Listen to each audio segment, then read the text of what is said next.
Welcome, everybody, to the 6th episode of Absolute Pro Wrestling After the Bell, where we talk about all things APW, hashtag for the bird. My name's Clint. I'm with Tag Team Photography, and joining me tonight is Badger Calhoun, one of the top shelf commentators for APW. And making his return tonight to After the Bell is one Ricky Bronson. What's going on, gentlemen? How are you guys doing? Good. Happy doing all right, back, man. Baby. How you doing, Clint? Doing good. Good to see you guys back here talking a little APW tonight. Let's jump Hell right yeah. into it. We got a lot to talk about. Yes, we do. Let's jump right into it. Obviously, the last event, Brawl at the Hall, was a smash success in Des Moines. Hot crowd, hot environment, everything was clicking that night. Badger, what was your overall thoughts with how that night went from the commentary table? What did you think of it? Oh, my goodness, man. I felt like I had front rows. I didn't have front row seats. I would have liked front row seats, but I had the best seat in the house because I was calling it with Top Shelf Tom Chillstrom and Jay Wesley that night. So I had two guys calling it with me, and we all lost our voices from how excited we were to call that entire night. And, you know, it was just amazing from top to bottom. From top to bottom. It was amazing. And Ricky Bronson, we got him as our guest tonight. He had 2 matches that night. Double duty. So he had to wrestle twice. Yes, and oh boy. Great night of matches. I mean, it took me like almost 2 days to come down from that high. Yeah. It was an amazing show. It was. That crowd really contributed to a great environment for a pro wrestling show. And I'm glad you mentioned Ricky Bronson. Ricky, obviously you started the show off and it was supposed to be a singles match with you and APW champion Aaron Von Baron. Obviously it didn't end up that way, but before we get to what happened, what were your thoughts going into that match and, getting a chance to step in the ring with the champ? How do you think it all went? I know it was kind of cut short, but the singles match with you and Aaron Von Baron, what were your thoughts on that? First of all, man, it was an honor to be able to get into the ring with a legend like AVB, man. That was the first time I've actually got to hook up with him, man. So I was excited going into that match, knowing that he's the champ, knowing that, like I said, I've got that ladder I need to climb to get myself back into contention. Mm-hmm. So, I was really hoping to maybe prove myself. That crowd was on fire last, what was it, 2 weeks ago now? Yep. Was it about 2 weeks ago? Yeah, man. See, I'm still trying to come down from the high still, man. I can't even, I can't really think straight still, baby. But yeah, no, that crowd was on fire. I had a lot of friends and family at that show, baby. Everyone loved it. It was one of the best, I think, APW shows in its in history. We had a couple of really good super slams, man. We've had some really good shows, but this one was right there at the top, man.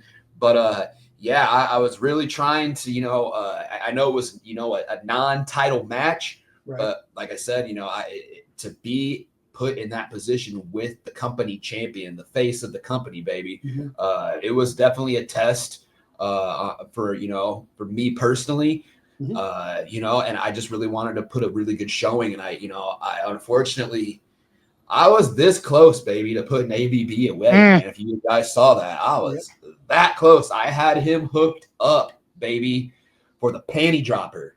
Mm-hmm. That's my finisher, baby. If you didn't know that, called the panty dropper, baby. Yeah.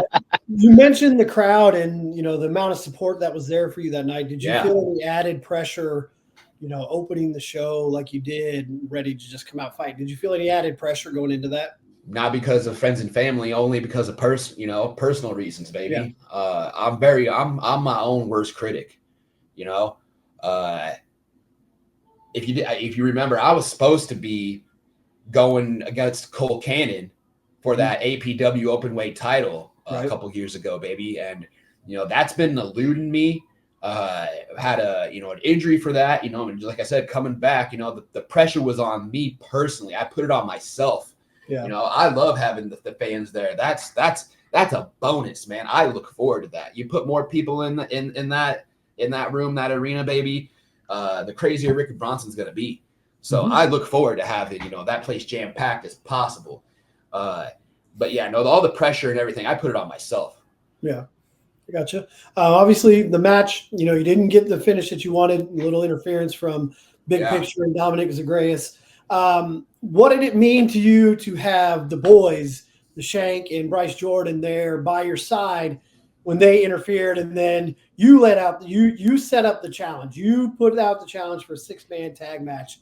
What did it mean to you have them right there by your side, ready to go to war? Man, it meant everything. As soon as I saw AVB come out there with Zagarius and big picture, I went right back to the boys and I was like, hey, y'all see what's going on out there? I'm gonna need some backup probably here. So you guys got my back, and they were like, hell yeah, brother. So it was I loved it. It's an honor to have them have my back. I'll have them boys back anytime. Shank, Bryce, yeah, they're my boys, baby. So it meant everything. It meant the world to know that I have some guys in the locker room looking out for me just as much as I'd be looking out for them. Yep, gotcha. Badger, speaking of the 6-man tag, what were your thoughts on that? I know we've seen big picture, lots of times. We've seen the boys. Dominic Zagreus was kind of the wild card in the match. What were your thoughts on his performance in the 6-man match in total, everything overall? Well, yeah, I haven't really seen a whole lot of him, but man, he came out and made a really good impression on me with his athleticism, his speed, his agility, that matched with the force of nature that is the big picture, and the experience that is Aaron Von Buren, who fights like a dog. But speaking of dogs, I'm talking about Ricky Bronson, who is also a dog. Okay, that guy has had so many shoulder injuries, but he has come back from them, and he looked better than ever from what I saw at the Brawl at the Hall. He looked better than ever. Oh yeah, no problem, man. And I was excited to watch those two, Aaron Von Buren and Ricky Bronson, lock up. And then I got even more excited because they were going to lock up again with the boys behind them, who I couldn't imagine a better tag team backing me up than those guys right there. Oh yeah. Yeah, it was an exciting 6-man tag match. Obviously, it didn't go down the way you probably wanted it to, Ricky. Coming out of that match, knowing that you pushed Aaron Von Buren to his limit, what does that do for your confidence when it comes to, as you've said multiple times on the show, working your way up that Mortal Kombat tower? What has that done for your confidence going forward? Oh man, skyrocket, baby. Every match, my confidence has grown, but with a test like AVB, that definitely grew the confidence another notch, couple notches probably, baby. I felt good going into that singles match, and then I felt really good going into that tag match. Unfortunately, I started the match off with AVB, and he didn't want to tie up with me. I think he had in the back of his mind, I was about to put his ass away, and he didn't want he didn't want any more of that. Tag right out immediately. So, it's one of those things. I finally got my hands on him at the end. Again, it didn't really, I kind of had that mental lapse, and he put me in that crossface, baby. And I wasn't going to tap with all my friends and family there. So, yeah, the bastard had to make me pass out. But yeah, no, it didn't end the way I wanted it to, but it definitely, the confidence is growing, baby. And whoever's got that title, whether it be AVB, whoever here, the next coming, months, shows, year, however long it takes, baby, they better be watching out over their shoulder for Ricky Bronson. Well, a lot of balls, man. You had a lot of balls in that match, especially when I watched Aaron Von Buren put you in that crossface. I was worried for your health. I was worried for your safety. I was worried for your shoulder, but you didn't tap. You didn't tap out. No, you passed out. And there's something to say about that. Yeah. Well, first of all, he put me in that crossface. Mama Bronson was there. Mama Bronson was, standing right there watching me, scream for, basically my life almost, man. That crossface, it's a killer maneuver, baby. It hurts. It hurts bad. I was watching her. She wanted to jump in there, but yeah, AVB's damn lucky she didn't, man. Or else he might. I don't know when AVB plans on hanging it up, but it might have been that night, baby. After that, so I'll tell you that he might have been hanging it up. Maybe you didn't need the boys. You just needed Mama Bronson in there with you. Doesn't want to mess with Mama Bronson for sure. Yeah, anytime APW wants to sign her to a contract, man. Let me tell you something. She's also a dog groomer. She'll come out with some scissors and some clippers too, baby. Oh boy. Dangerous. I've been on the other end of one of them backhands a couple of times when I was acting up in the trailer parks, man. man. Stealing gasoline from the local gas stations and stealing catalytic converters and things like that. And, you know, my mama give me a backhand, like, whoosh, right across the face. You don't want Mama Bronson's backhand. Well, yep, the She raised you good. The opening contest and the 6-man were part of a great night for APW. Obviously, there were other matches on the card, but the one that, you know, also sticks out was that main event. Badger, what were your thoughts on Jackson King versus Matty Starr? A match that I obviously have already put it as a top contender for my match of the year. The 6-man tag Absolutely. is also a contender to get into that list as well that I do at the end of the year. But what were your thoughts on that environment, a star from Des Moines, and then, like I said in my post, a villain who is one of the best in the game, putting on what just call a magical match. You know what I mean? Oh yeah, I've called Matty Starr many things. A lot of them not nice, but I will say that I have all the respect in the world for his athleticism, his experience, and the way he conducted himself in that match, especially after that match. But we'll get to that. But when it comes to, I had been waiting for that match since the Winter Brawl Classic when Jackson King came out. I had almost thought, okay, maybe something will happen here, and then all of a sudden he started taking it to the the free world, right. And I was shocked by that. And he took him on all by himself, and then he said, "I want Matty Starr." So I was waiting for the moment that those two were going to lock up, and I wasn't even sitting down for that match. I was on my feet and I was jumping around with everybody else because I couldn't contain myself. It was that infectious. The energy in that building for that match, for that entire night, was that infectious. It was like electricity. Right. And the match itself was, I agree with you, Clint, one of the best of the year so far, and could be match of the year down the line. Mm-hmm. But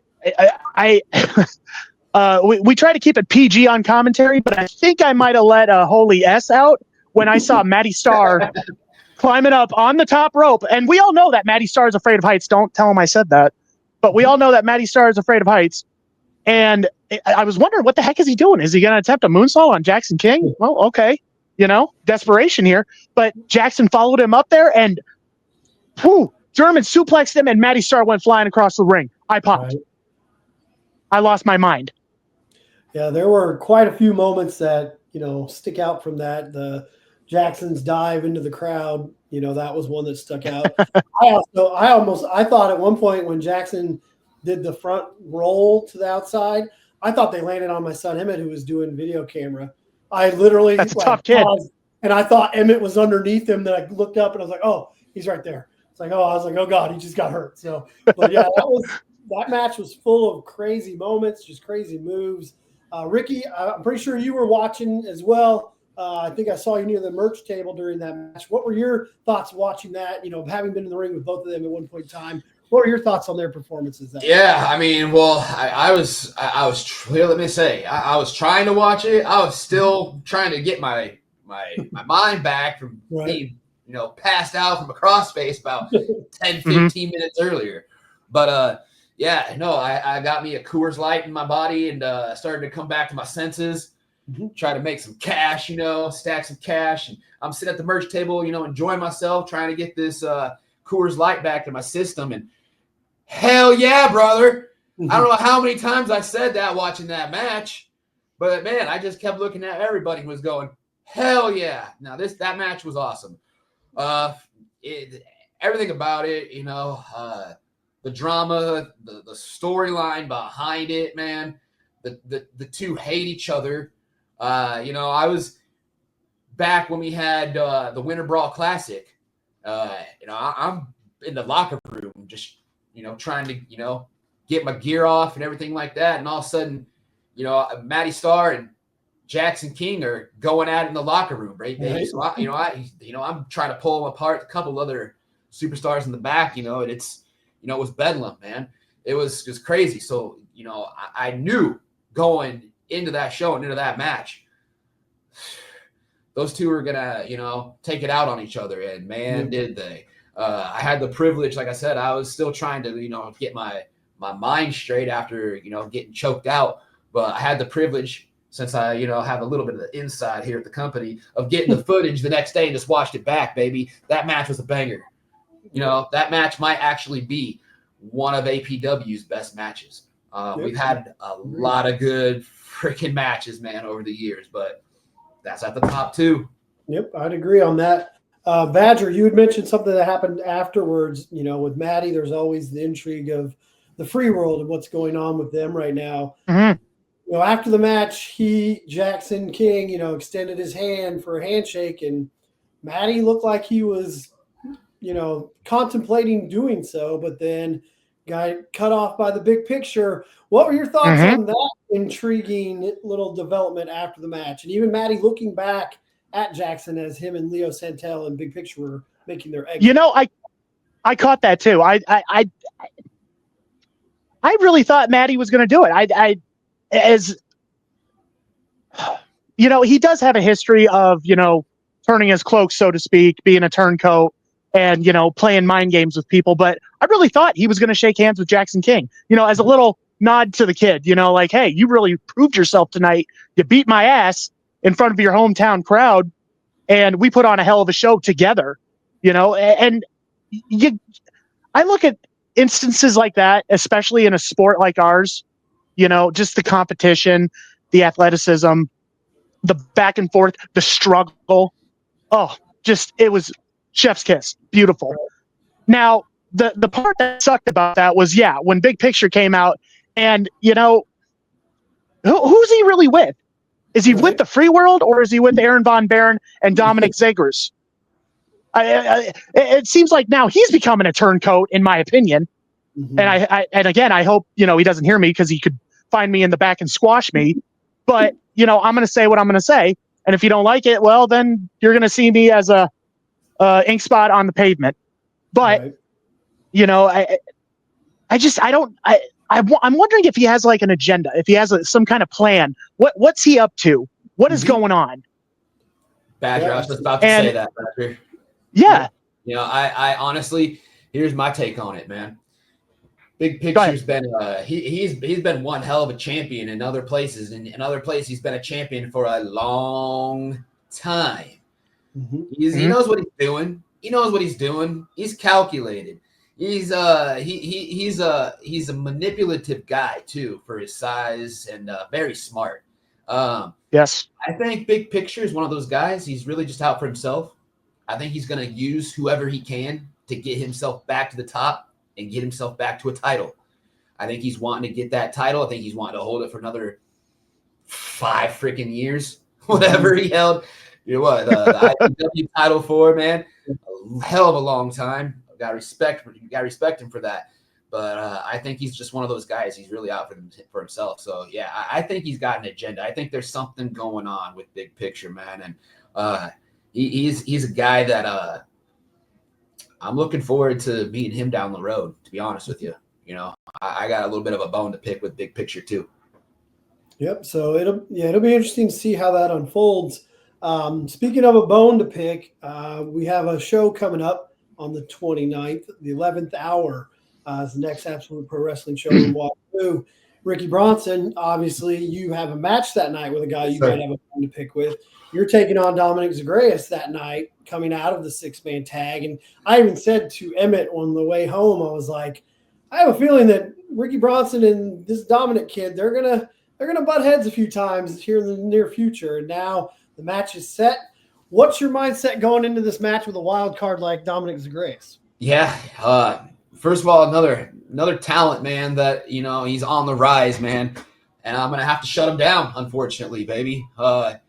He's young, he's hungry, very athletic, very agile, a lot of speed, very athletic. You've never seen this guy in the ring?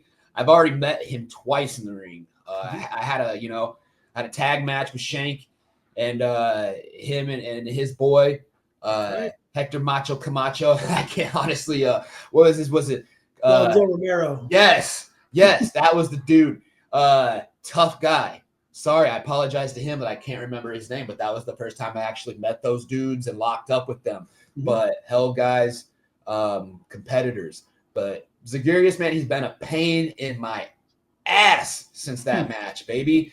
You know, I'm just looking forward to just, you know, beating him up and send him packing and send him home for good, man. I don't want to see him around APW for a long time after I beat his ass, baby. I know that's probably not going to happen because, he's probably, like me, wants to, try to climb that ladder too and get to the top. But, I'm going to make him think long and hard after this match whether, he really wants to continue this sport or not. I'm going to tell you that. Gotcha. And then Badger, what do you have to add about this singles matchup between our co-host Ricky Bronson and Dominic Zagreus? Well, I am a big Ricky Bronson fan. That doesn't get said enough. But with Dominic Zagreus, I feel like I always butcher the guy's name, and I don't mean that disrespectfully. But it's going to be a dogfight because we know how Ricky Bronson fights and we know how Dominic fights. That guy has evil intentions. Mm-hmm. And again, I love me a good grudge match. Oh, I love it. I get off on it. And when these two lock up, man, it's going to be fireworks. That's all I can say. Oh, I agree. I think I just want to say real quick that I get off when you get off, Badger. Yeah. It definitely has. Let's go, baby. I wouldn't put too much pressure on you, Ricky, but it has the feel of one that could definitely steal the show come the 29th.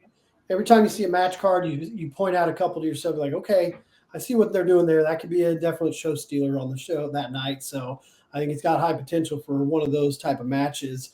A match I know you're going to have your eye on, Ricky Bronson, as well that night is, you mentioned it earlier, that openweight championship. The openweight champion, right. Alvin Falcone, is having his first title defense.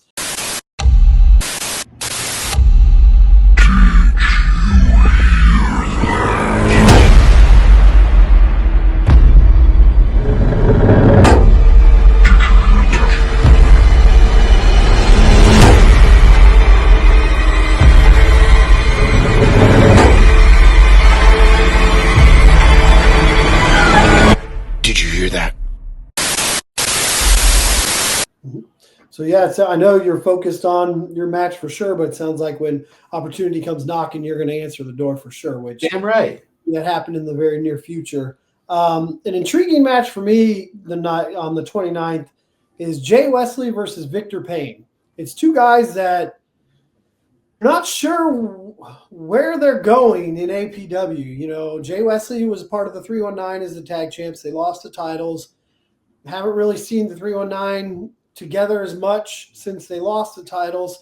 So you got to wonder where his head is at. I know he's been asking for a rematch and everything for the titles, but it hasn't come yet. So he's kind of doing his own thing individually. And then Victor Payne he's an anomaly within APW. He didn't win the title and the opportunities he had. Now he's trying to refocus himself maybe to make a push some things. He's aligned himself with Anthony Draven and Dillinger as well. So it's interesting to see what these two bring to the table. What are you kind of expecting when they step in the ring, Badger, on the 29th?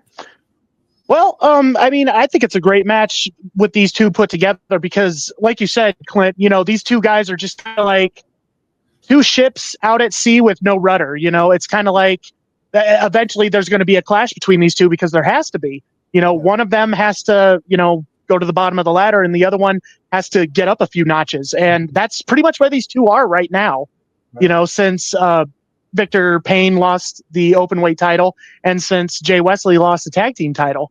And, I was with him on commentary at the Brawl at the Hall and, he and we talked a little bit about that. And he said, I am looking forward to this match with Victor Payne. I have no fear of this man and I will meet him anywhere, any day, anytime. And that gave me goosebumps. So I am so totally ready for this match. And Ricky, I know you have a little history with Victor Payne. You guys are both, in the hunt for that openweight championship when it debuted. What are your thoughts on his metamorphosis the last few months? He for the longest time, he was the House of Pain. He got support everywhere he went, and then he's kind of just turned his back a little bit on the fans. What are your thoughts on him and embracing that darker side and going down that path currently? I think he's been a little pissed off, from losing that open weight title. Everyone takes, being in that dark place, after a couple of losses. I've been there from injuries, from You know, you champion and then going back down to the bottom. That's got to do something to you mentally a little bit, Right. you know. Yeah, it's definitely been a little bit of a roller coaster with Victor Payne, you know, the last few months. He's a tough dude though.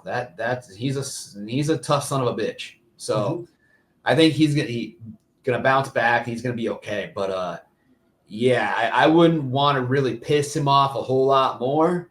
You know, if I was meeting him in the ring, even though I'd beat his ass. But but you know, with Draven, and you say he's got Dillinger now by his side. Yep. What a band of misfits, man. You know, it's an island of misfit toys right now, baby. I think they're all just trying to find their way and trying to find a path. You know, I think if they got Victor Payne leading them though, he's another one of those big dudes that you wouldn't really think he's as smart as he is, but he's very intelligent, very smart. I think he can lead these guys, be a good leader, and you know, they could be a force to be reckoned with. But yeah, Victor Payne, man, I think he's just a little upset and a little, you know, he's just trying to find himself and get himself back into that picture for that title. Whether it's going to be the heavyweight title, open weight title, I don't know. I think we'll find out here. Heck, we might even see him and Dillinger or Draven competing for the tag titles at some point in time if they put their focus. Oh boy, yeah, that could be very well. That could be one hell of a of a story there. You know, for them to, you know, be, like I said, the kind of like the island of misfit toys, and them kind of find their way into the picture for the tag titles. Yeah, that'd be interesting. Speaking of the tag titles, a perfect segue into the next match. One half of the tag team champions, Leo Santel's in action against the number one contender to the heavyweight championship, Brandon the Shank Eubanks. A lot of tension in this one. Obviously, we know the history between the boys, the Waterloo Crew, and the Free World, all going back to the big street fight last year. Leo's going to kind of be, lone wolf on the 29th. The Free World aren't scheduled to be there, so he's going to be kind of doing his own thing. What kind of pressure does that put on him, Badger, being there by himself, representing the Free World alone this time? A lot of pressure, if you ask me, because they're going to be watching, especially Big Picture, especially Matty Starr, and especially Jackson King. So I think he's going to be feeling a lot of pressure. And once he gets in that ring, he's going to be feeling the pressure against the Shank, because that is a guy you never want to take lightly, ever. I mean, you're talking about an opponent who will bring a powerhouse MMA submission wrestling hybrid style, and he'll bring it to you in force with authority. And against a guy like Leo Santel, who, we talk about strength and athleticism, you're talking about a guy with a lot of wrestling intelligence, Leo Santel, the untamed lion. Because if he gets if he gets a hold of a limb, he's going to pick it apart, especially with a guy like Shank, who has had knee problems and shoulder problems and neck problems. He's plagued with problems. I don't mean to reveal that on here, but it's true. Yeah. And it's definitely going to be a contrast of styles. And that's just, I think it makes for a really good wrestling match. Ricky, on the flip side of this, and Shank as well as you do, you've teamed together. When you came back, he teamed with you at the Brawl at the Hall. He's got a huge match coming up in May at Super Slam 3. What does a match like this present to him when it comes to continuing his momentum? Or if he was to lose, how does that affect his momentum heading into the championship match?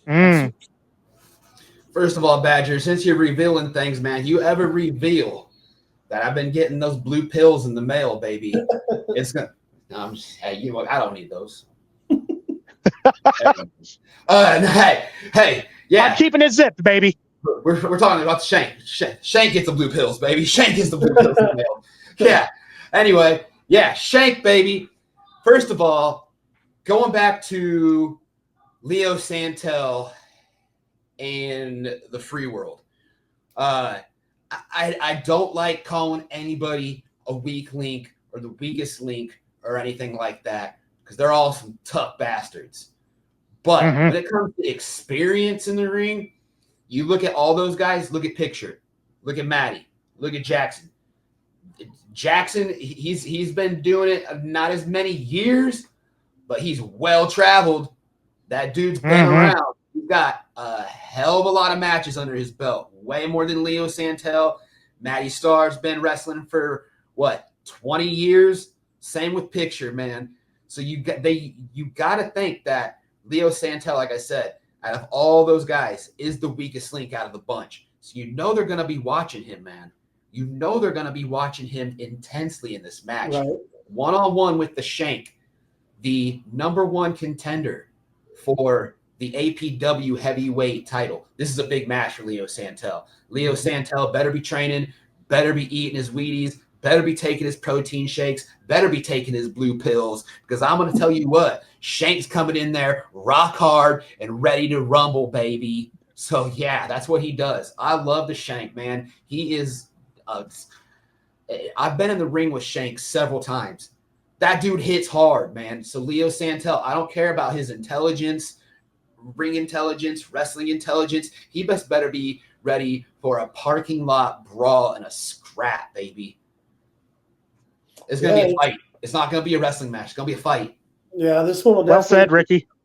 With all the bad blood that's in between, their respective groups going into this one, they're definitely not going to hold anything back when these two step in the ring. No, not at all, man. Bad blood definitely signifies the next two matches. We'll get into the main event shortly. But we also have Colt Cannon versus Bryce Jordan. At the Winter Brawl Classic, obviously, the final three was Colt Cannon, Bryce Jordan, and the Shank. Cannon, through his own way, was able to help get Bryce Jordan eliminated. So now these two are stepping in the ring together. We know how much the Waterloo fans love Colt Cannon and how much he loves them back. What are your thoughts on this match, Badger, for Colt Cannon and for Bryce Jordan going into this? I hope Bryce Jordan beats his ass. I mean, if I'm going to be honest,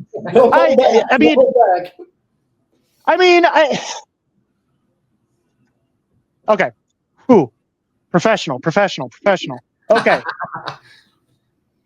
I love Bryce Jordan. I love him as a performer. I love him as, a person, as a man.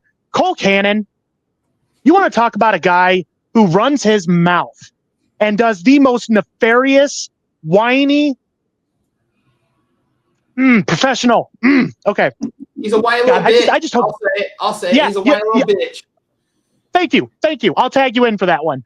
No, yes, there is a lot of bad blood between these two. And Colt Cannon all right. He's been nothing but a pain in the ass of Absolute Pro Wrestling ever since he started here with us. He's been a pain in the ass in the locker room. He's been a pain in the ass to everybody on commentary. He's been a pain in the ass to Jason Prentice. And, to mention the man's grandmother is just the lowest of the low. I mean, what kind of person would do that? Obviously, Colt Cannon. So I'm just going to say I hope Bryce Jordan beats his ass on March the 29th, and I'm going to be there to call it that night. And I hope that we can send Colt Cannon home in an Uber again, and he does not come back. Okay, well, to play devil's advocate, because we got to have that side of it, you mentioned all the nefarious things that he's done and, how he's treated the fans and Jason Prentice. You still can't deny that despite all these bad things, he can get it done in the ring too. I mean, he holds his own. He was the first open weight champion, so it's not like he doesn't have a resume to back it up. So stepping into this match, I think he has almost even more motivation for something to prove than Bryce Jordan at this point, because he lost the Winter Brawl Classic. He doesn't have the Open Championship anymore. He's kind of another guy that's trying to figure out where he's going to go in APW. So that makes him a dangerous man. Ricky, I know you're not a big fan of Colt Cannon. Yes, absolutely. What do you kind of expect from him going into this match? And then on the flip side, what do you expect from Bryce Jordan from this match? Cole Cannon, I don't really expect a whole lot except for, him to weasel his way out with a win any way he can. Whether, it's going to be cheating, probably more likely cheating. The dude can wrestle, man. I don't know why he resorts to being a little bitch. Yeah, I saw Prentice beat his ass. So let's just call it how it is. It might not have ended the way that we all wanted it to, but Prentice still beat his ass. And I almost jumped in that cage and helped him. That piece of crap shoved that open weight title in my face a couple years ago after he won it, and I'll never forget it. There's picture you, Clint, in tag team photography. I'll never forget the picture you took of him doing that. So thank you. Motivation. Yeah, it definitely was, man. It definitely is. It definitely, through all the rehab and everything, man, through all the times that I go to the gym, I think about that a lot. You have no idea. From Bryce, hometown boy, man, 3-1, the 319, isn't just, Jay Wesley and Ethan Everhart, man. Bryce, baby. He's a big Waterloo boy. So he's going to have the hometown crowd behind him. And I think he needs to put a hurting on Cole Cannon. Like I said, Cole Cannon, or like Badger said, Cole Cannon, he's been nothing but a pain in the ass for everybody in this company since he's got here. Right. From management, ownership, to everyone in the locker room. You just want to take the dude's face and just shove it into the locker,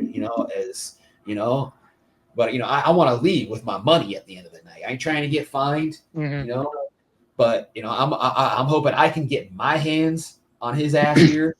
Not literally his ass, but, maybe just say around his neck. That probably sounds better, But anyway, I'm hoping I can beat Cole Cannon's ass here soon.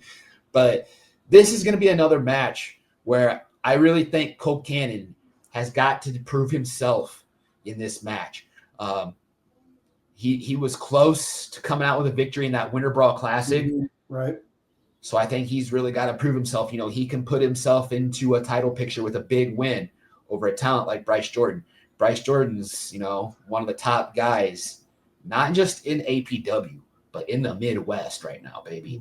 On fire, and I think Cole Cannon's got a really big test for him. I know Cole Cannon's probably nonchalant, probably, at home eating McDonald's and playing NBA 2K like a piece of crap he is, because he doesn't train, he don't do nothing. Look at the man. He looks like in the human version of Grimace from McDonald's, the big purple guy from McDonald's. That looks like Cole Cannon. 100%. That's Cole Cannon. Cole Grimace. Just call him that. The purple bastard. Coward. Let me write that down for commentary. Yeah, purple Cole Grimace. Cole Grimace. Well, this is another match. The 11th hour is kind of fitting for the name of the show. With the next show on the schedule being Super Slam. There's only one match already set for Super Slam. Obviously, the main event, the championship match between ABB and the Shank. So a lot of guys are trying to find their place to get to that show, including you, Ricky Bronson. You're wanting to see, what the cards might lay out for you when it comes to Super Slam, one of the big events of the year for APW. So there's, a lot on the line for guys going into this show on the 29th on where that could end up taking them for Super Slam coming up in the near future. And that includes Cole Cannon and Bryce Jordan as well. So it could all lead to bigger things for a lot of people on this show. Obviously, the main event come the 29th is, you talk about grudge matches. This is the grudge match of APW. Oh, boy. Aaron Von Buren versus Justin Decent with a special enforcer, which we don't know who that is. Jason Prentice has kind of kept that close to the vest. So, nope, I haven't heard anything. Tom hasn't heard anything. I haven't heard anything. Ace hasn't heard anything. Clint, you haven't heard anything? Heard a thing. So with that in mind, I heard it was Hornswoggle. Is it? Oh, sweet. Yeah. Yes. Special with that in mind, Jason Prentice obviously has somebody in mind that's going to be able to maintain order. We saw what happened. I hope, man. It's got to be a beast. It's got to be a beast. the refs Yeah. couldn't handle what was going on. Badger, what do you think about these two getting the chance to now just leave it all out on the table, go all in per se? Oh man, I thought we were going to see it at the Winter Brawl Classic, but that didn't last long, did it? Or Joey had it rough that night. They were not going to play by the rules. They weren't going to listen to the referee. They weren't going to listen to Jason. They weren't going to listen to anyone. The best thing you could have done was just stay out of their way and just let them do their thing. But, we obviously we couldn't allow that for reasons because, there were police in the building and they were there waiting for something to happen. And thankfully it didn't escalate to that point where we needed that extra security. But, at the 11th hour, this is going to be our big blow-off show before, Super Slam. And, oh boy, like Ricky said, whoever the special enforcer is, I hope he comes in, plays it right down the middle, Bill Alfonso, right down the middle, and, is willing to get in between these two if things do escalate and is not going to play sides, is not going to play bias.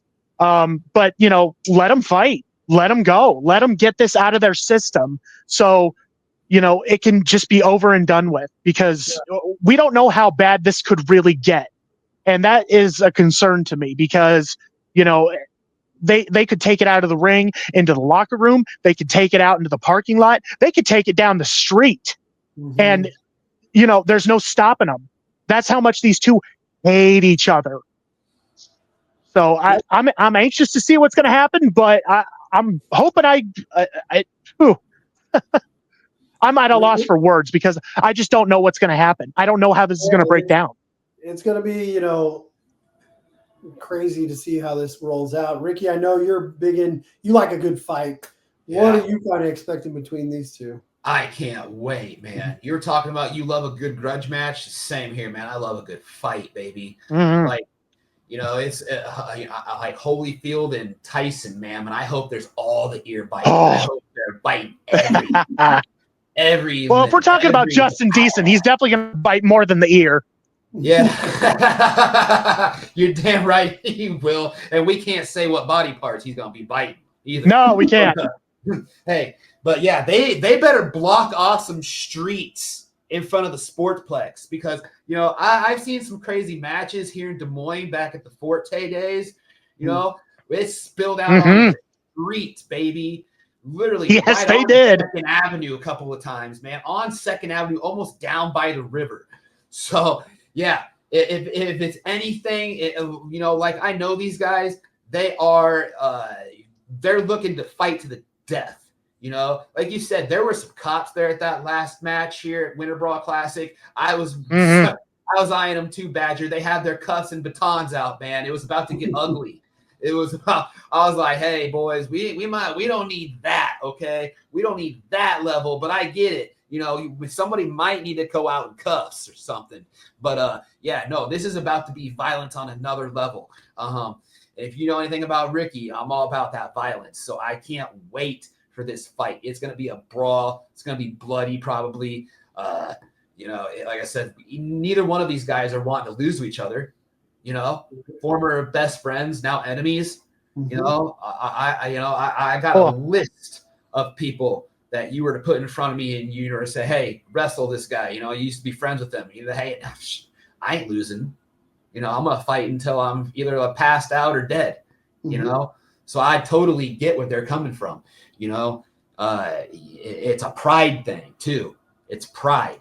Yeah. And if you're a fighter, if you're a warrior and you're a man, that's something that you don't want to give up. You don't want to, you don't want to have your pride broken. So both of these men are probably going to have to be either stretchered out or taken out, unfortunately, in a body bag.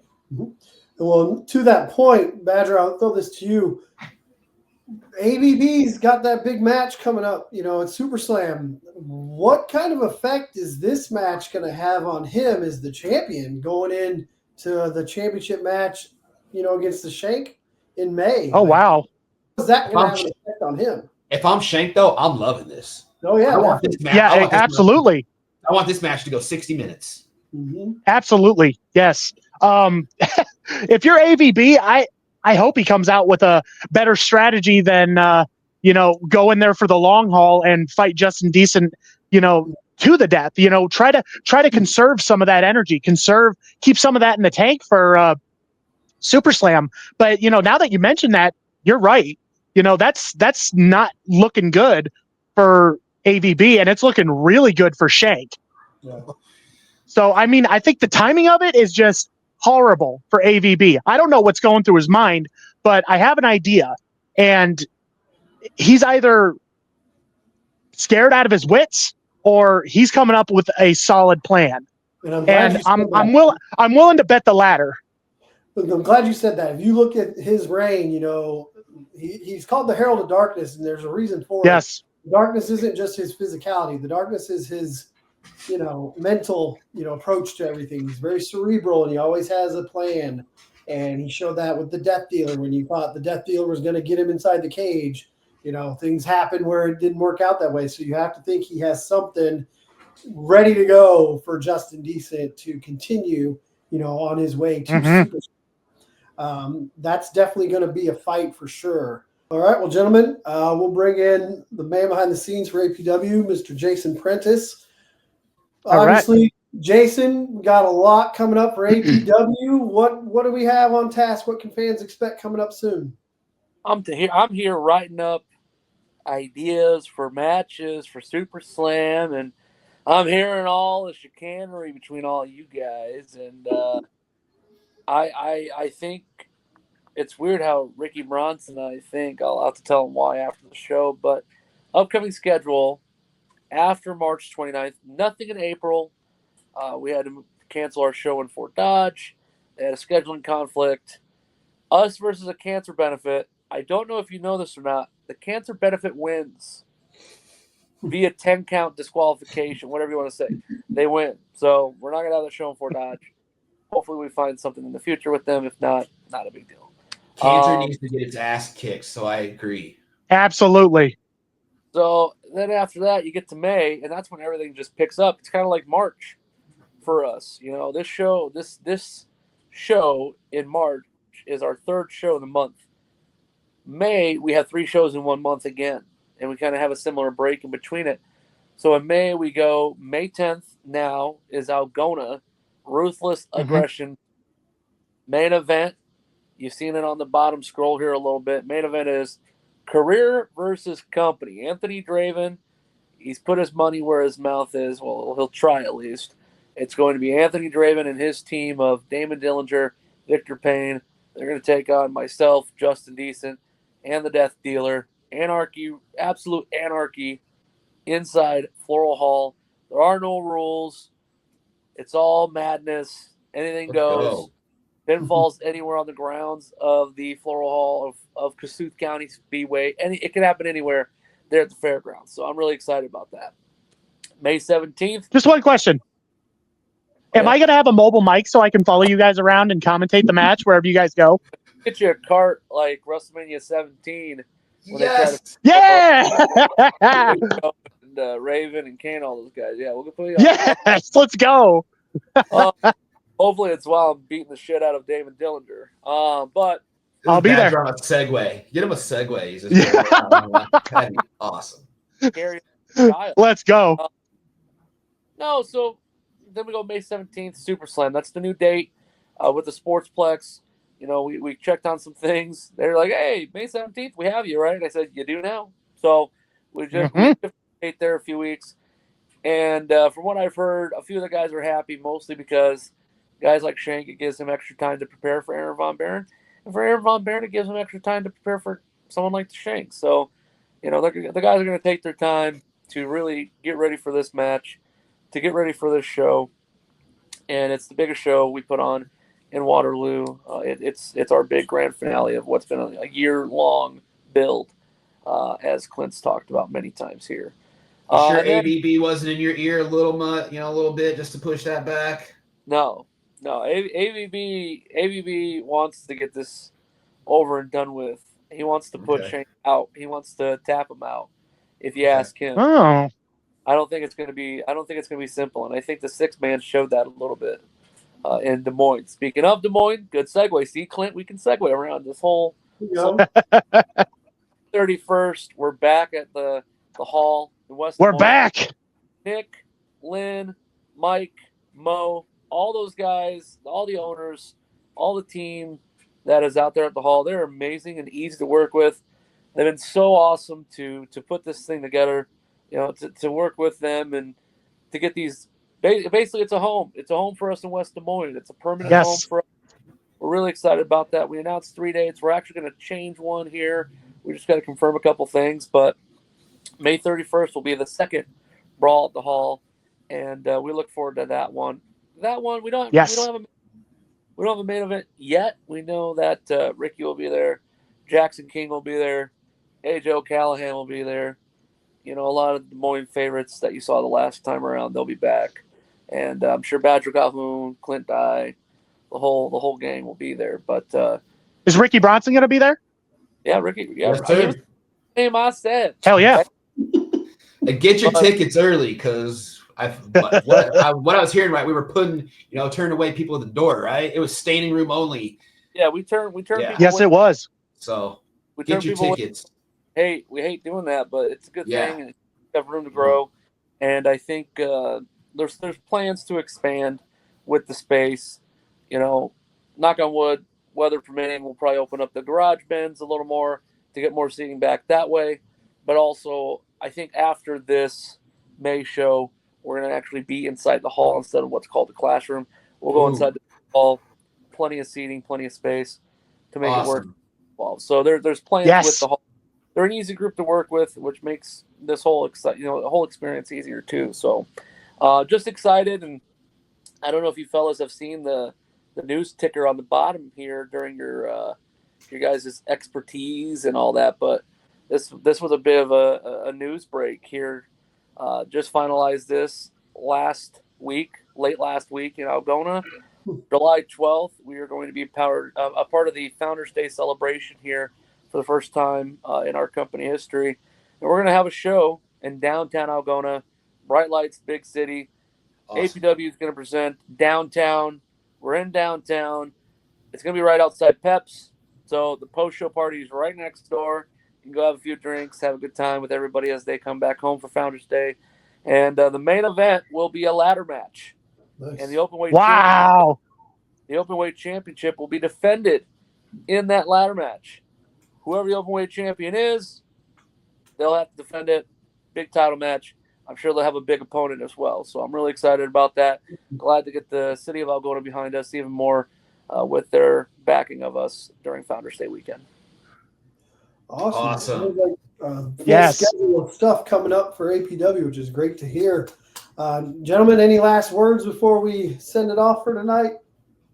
Man, I'm just excited to be a part of this promotion, man. We got so many exciting things going on this year, and I'm just glad to be out of that hospital and back where I belong at that commentary desk to call it all. So I'm excited. Are you guys excited? Oh, yeah, definitely. Damn right. Feels good to have you back, Badger. And, I just want to say, thank you.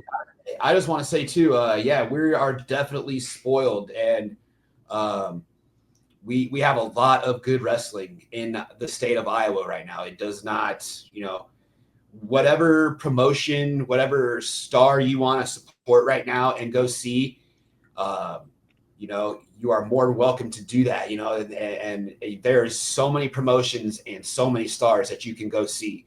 I think right now with everything that's, if you are in the pro wrestling scene here and a business here in Iowa, you probably know some things that have been going on. But I think every one of us collectively have an opportunity to be better and to do better, whether that's better business, being better in the locker room, which I know I could definitely be better at that. I know there's some things probably, that have been said about me, about, things that I may have said or done. I don't know. We're all human beings. But I think right now we can all just be better, and we can all really work together and make the Iowa pro wrestling scene way better and something to put it really on the map, even more so than it is. No, I agree. Well said. I am absolutely behind that. You know, I'm petty though. We have the best wrestling promotion in the state. We have the best training school. We haven't even been open one day. Screw you guys. Someone's gonna clip all that and put that in a sizzle reel, and all I gotta say is pay me my $5. Yeah, no. Modest as ever.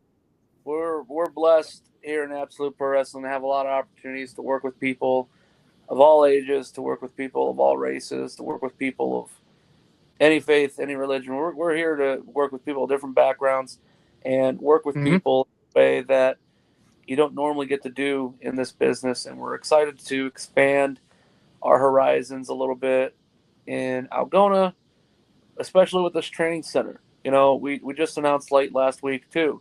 TS Aggressor is involved in the training school. Mm-hmm. Not going to be there every weekend. He's going to be there select dates. That's huge. The amount of knowledge, like AJ Smooth was talking about it with me. He may not be there every weekend, but you guys talk to him every show. Like he'll lend you his ear. He'll lend you his mind. He'll talk to you. And he'll give you the advice you're looking for. He'll give you knowledge you may not know you need to know, and then you'll be like, "Wow, I didn't think about it like that." TS has been around for a very long time. The fact that he's involved with us at shows and involved with us in the company and involved with us at the training school now, that is huge for us. And especially when we announce who the head coach is for this whole thing, it's going to open a lot of horizons for people. We're going to work with people to make them the best version of themselves. Luke Arrowwood, that partnership with Arrowwood Fitness, I mean, that his father's a legend here in Algona. Johnny Fitness, is a legend. I don't say was, he is a legend to this very day. People don't call him Dave Arrowwood at Snap-on. They call him Johnny Fitness at the shoot job. They call him Johnny Fitness at the gas. As they should. He's jacked. Guy's jacked. He's awesome. He raised good boys. And Luke, being a part of this as a nutritionist, as a workout provider, monthly. It's not just, hey, thanks for giving your money, see you later. He's working with you every single week. He gets a new plan for you the next month, every single week, and he goes with it. He's going to help provide you stability as a performer and as a human being. These are things that you may not get elsewhere. And that's not me knocking on any other program. Listen, there's several places you can go to train in the state of Iowa. We're just fortunate enough to have things that some people may not. And there's things that guys that are doing that right now have that we don't have, okay? Mm-hmm. That's fine. It's going to happen. Right. I think competition is good for people. People will love that statement, I'm sure. But I think that overall, our goal is to train people to be the best they can be. If that's with us, amazing. If that's elsewhere, good for you. Check us out, Absolute Apex. Floral Hall starts in May. Don't want to miss out, especially when we announce here at the end of this week, I believe. We'll announce who the head coach is. Awesome. Lots of good All stuff. right. Lots of good stuff going on for Absolute Pro Wrestling. So, all right, gentlemen, it was another good night of talking APW. Oh, Clint, before we go, by the way, you are like, I'm not. We all watch this show back, right? We all have seen the shows back, right? Yeah.